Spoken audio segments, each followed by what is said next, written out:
This documentary peeks into Obama and his key team's last year of the US presidency. The movie crew has got almost unprecedented access to the inner workings of this powerful team within and outside the White House. If you've always wondered what a day in the working life of an American president looks like, you should watch The Final Year, which, as the name suggests, chronicles Barack Obama's last year as the President of the United States. It basically follows his core foreign policy team across 21 countries to understand how U.S. handles international policies.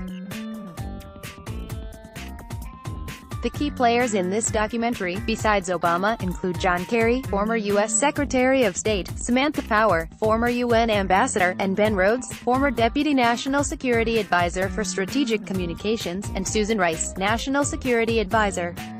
The movie crew has got almost unprecedented access to the inner workings of this powerful team within and outside the White House. However, if you plan to watch this documentary hoping to see Obama splashed all through, you may be a tad disappointed. He remains mostly in the background and his interactions are somewhat limited, and the story is knitted together more through conversations with his key team, while following them across the world as they often negotiate their way through murky waters. One also gets the feeling that 2017 being the last of the 8 reign, the top brass got a freer rein to pursue their personal political passions in the bid to make a lasting impact not just on the world but also on their successors. Often, it appears like they have lost that fire in their belly and appear very humane during tough negotiations. The constant pressure of time running out is projected all through this documentary, and nothing makes it more obvious than the tagline, "The clock is ticking."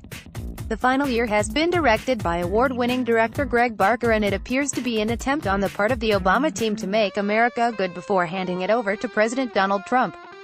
And no, they certainly did not expect the current president to come up trumps.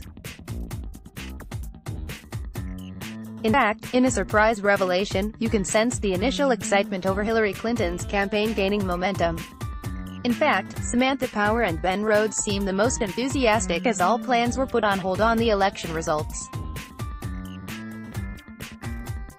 While Samantha at least appears to have taken the disappointing loss in her stride, you wonder why Ben Rhodes looked so dejected, almost like he had personally lost the election.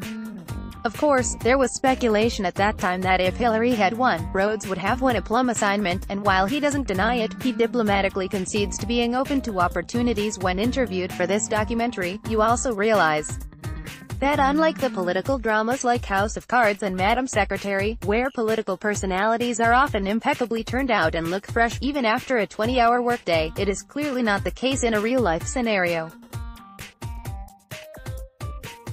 The core team is simply turned out. In fact, Samantha and Susan hardly use any makeup and look as stressed and tired as normal working women after a long day at work.